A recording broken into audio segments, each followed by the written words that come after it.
ఇవాళ మనం ఖమ్మం ఖమ్మం అని పిలుస్తాం, ఖమ్మం పట్టణం. అసలు దాని పేరు ఖమ్మం కాదు, దాని పేరు కంబం. కంబం కూడా కాదు, స్తంభం దాని పేరు. ఆ తర్వాత అది వికృతి పేరు అలా అక్కర్లేని మార్పులన్నీ చెంది ఖమ్మం అని పిలవడం అలవాటైపోయి ఇప్పటికీ మీరు అక్కడ చూస్తే దానికి ఖమ్మం మెట్టు అంటూ ఉంటారు. కారణం ఏమిటంటే అక్కడ ఒక కొండ ఉంది, ఆ కొండ మీద నరసింహస్వామి తనంత తానుగా వెలిశారు, యోగ నరసింహస్వరూపంలో వెలిశారు. ఇప్పటికీ అక్కడ ఒక చమత్కారం ఉంటుంది.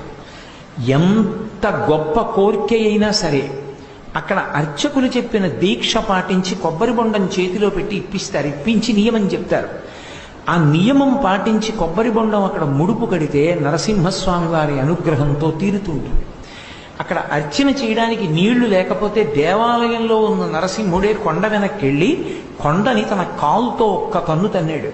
తంతే కొండ బద్దలైపోయి దేవాలయం ఉన్న కొండ ముందుకి, మిగిలిన భాగం వెనక్కి ఒరిగిపోయి ఆ మధ్యలో వచ్చినటువంటి చీలికలో నీటి ప్రవాహం వచ్చింది.